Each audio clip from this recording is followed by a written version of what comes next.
Europe 1, 7 moins le quart, Thomas Soto.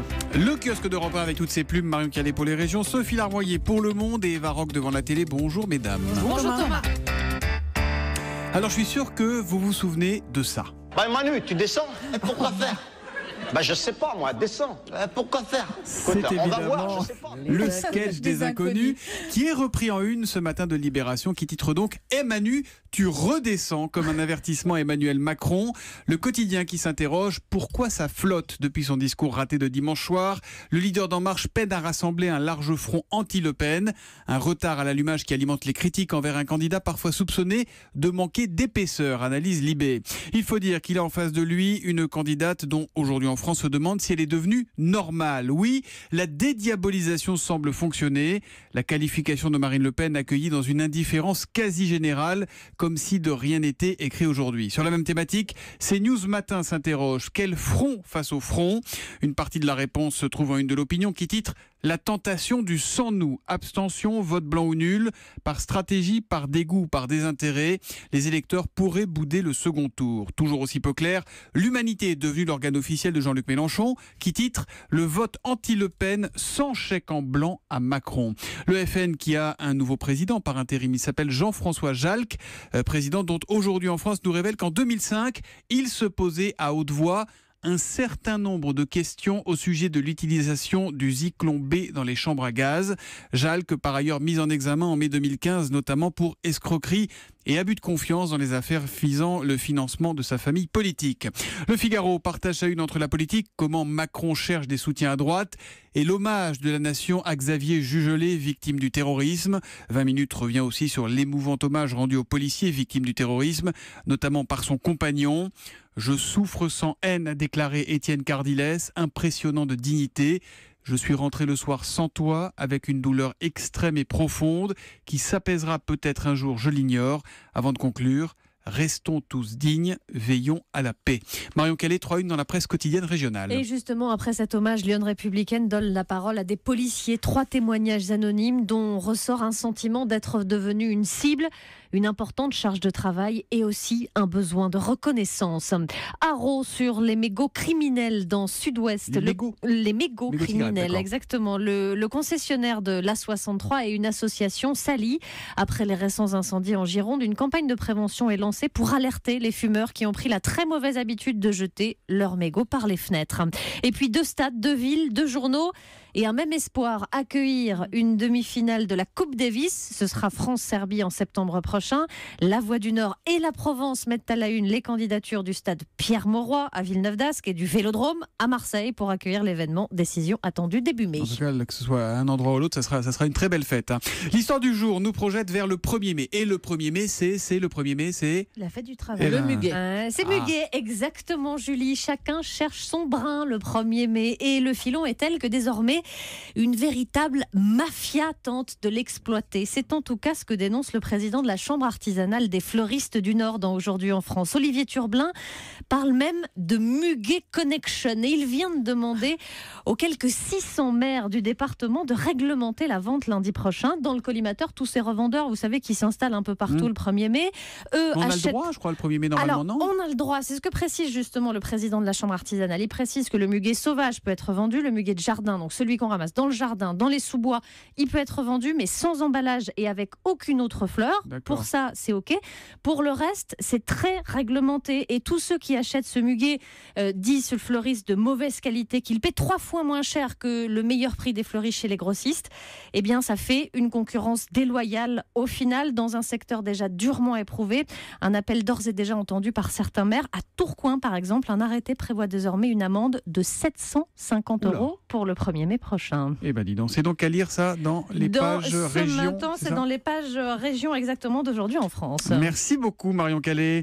Alors, vous êtes surprenante Sophie Larmoyer, parce que souvent vous nous parlez du monde, de ses désordres, de sujets importants. On se dit là c'est du sérieux avec Sophie. Et puis là d'un coup, oui, c'est du sérieux. Ce matin, on va vers le Japon, confronté à une pénurie qui fait c'est vrai couler beaucoup d'encre là-bas.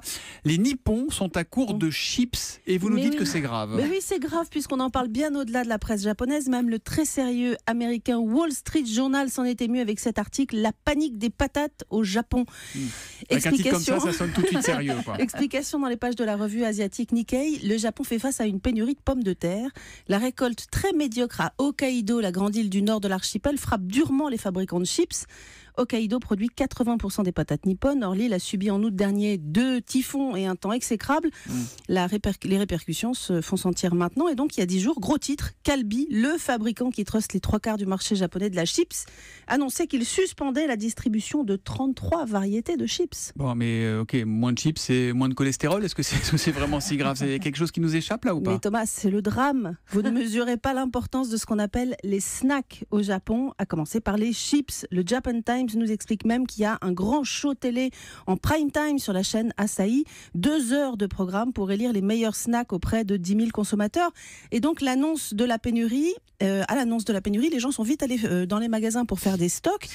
Il n'y a pas eu d'émeute, entendons-nous bien, mais les réseaux sociaux frémissent de photos d'étalage vides dans les boutiques et certains paquets, goût pizza, semble-t-il, se sont vendus sur la toile 6 fois le prix quand même pour des chips. Mais attendez, il n'y a pas moyen d'importer quelques pommes de terre, non? Alors apparemment, les pommes de terre américaines ont été jugées pas assez bonnes, mais surtout, il y a des obstacles réglementaires. Les volumes d'importation du légume sont limités. Donc la compagnie Calbee a demandé aux producteurs de l'île du Sud, Kyushu, s'ils ne pouvaient pas récolter un peu plus tôt. Enfin voilà, protectionnisme plus 1 ou 2 petits cyclones, ça vous donne ce qu'on appelle là-bas la crise de la patate. Et c'est l'occasion pour certains Japonais de s'apercevoir qu'ils sont totalement accros aux chips. C'est étonnant, l'émission de télé sur quoi vous dites? Sur le snacking pendant 2 heures, 2 heures en prime time. Comme si chez nous on faisait des émissions sur la pâtisserie, des choses jamais. Ça n'arriverait jamais. Hein, Eva. Moi, je peux en donner, j'ai des pommes de terre dans mon jardin. Oh, mais votre sens Je du peux sacrifice. peut-être, Mais je sais pas s'ils vendent vos pommes de terre surgelées de chez Picard, mais ça on peut leur proposer ce sont des toujours. vrais de mon jardin. On regarde la télé ce soir sur 21h, C8, une émission qui s'appelle Monument. Oui, c'est un nouveau magazine qui est présenté par Guy Lagache qui est consacré aux grands monuments et pour cette première direction la Tour Eiffel. Alors, pour construire un tel édifice, Gustave Eiffel a dû remporter l'appel d'offres de l'Exposition universelle en 1889. Son projet de tour était en concurrence avec un autre projet de tour en béton et Eiffel va bénéficier d'un petit coup de main du ministre du Commerce de l'époque. Écoutez le délibéré de l'appel d'offres. Les concurrents devront étudier la possibilité d'élever sur le Champ de Mars une tour en fer. Une tour à base carrée de 125 mètres de côté et de 300 mètres de hauteur.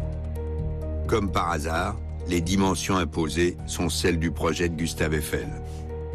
Dans les données du concours, il dessine exactement le plan qui est le plan de la Tour Eiffel. Bref, le concours est un concours bidon. Bidon mais remporté. Alors la suite, ça va être un procès avec les riverains, les critiques, une grève des ouvriers, un scandale financier. Enfin qu'importe, elle est là. Et le génie d'Eiffel est d'avoir conçu la tour en fait comme un mécano. Toutes les pièces sont construites à Levallois-Perret et elles sont ensuite montées sur place sur le Champ de Mars. Précision avec notre ami Franck Ferrand. Tout a été ajusté en atelier. Vous avez 18 000 petits modules qui, comme dans un jeu de construction, seront bâtis sur place et qui arrivent déjà construits sur le Champ de Mars. Ça, c'est le secret de la Tour Eiffel et c'est ce qui va faire de Gustave Eiffel sans doute le plus grand constructeur de son temps. Il fait des pauses au milieu de ses phrases, hein, Franck Oui, Ferrand. oui, parce que c'était pour mettre un peu plus de musique. C'est un gros Lego, en fait, la Tour C'est Eiffel. un immense Lego, exactement. Et alors en 1889, quand il y a l'exposition universelle, le succès populaire est au rendez-vous et Eiffel adore mettre en avant dans le livre d'or les mots de Thomas Edison. À Monsieur Eiffel, l'ingénieur, le constructeur courageux d'un spécimen aussi gigantesque et original de l'art moderne, pour qui j'ai la plus grande admiration. Alors c'est une histoire qui est passionnante racontée par Pierre Lescure dont vous avez peut-être reconnu la voix. Au début. Exactement, Ah oui, agrémentée d'archives incroyables. Et c'est une histoire qui aurait pu mal finir parce qu'Eiffel avait signé une convention avec l'État fixant à 20 ans l'exploitation de la tour. Après, elle devait être détruite. Et en fait, elle doit son salut à un ingénieur de l'armée qui est venu toquer à la porte d'Eiffel en lui disant « Je suis pionnier de la TSF, j'ai besoin d'un endroit assez élevé pour pouvoir améliorer les communications. » Autant dire que les 324 mètres du monument étaient l'emplacement idéal et la tour Eiffel a été sauvée comme ça. Voilà. Hein. C'est toute proportion gardée. Il y a eu la même polémique avec la pyramide du Louvre. Tout le monde trouvait ça horrible, épouvantable, personne n'en voulait. Tout le monde trouve ça magnifique aujourd'hui. Mais je me demande si ça va pas faire l'objet aussi d'un documentaire par la suite dans la même collection. Ah voilà, collection qui s'appelle donc Monument, c'est sur C8 et c'est à 21h ce soir. Julie, dans le Grand Direct des Médias. Bien sûr, Anne, ce documentaire dans le Grand Direct des Médias. Mais on recevra aussi Hervé Bérou, le directeur général de BFM TV, pour le dispositif de la chaîne pour la présidentielle. Eh bien, tout ça est noté. Merci les kiosquières.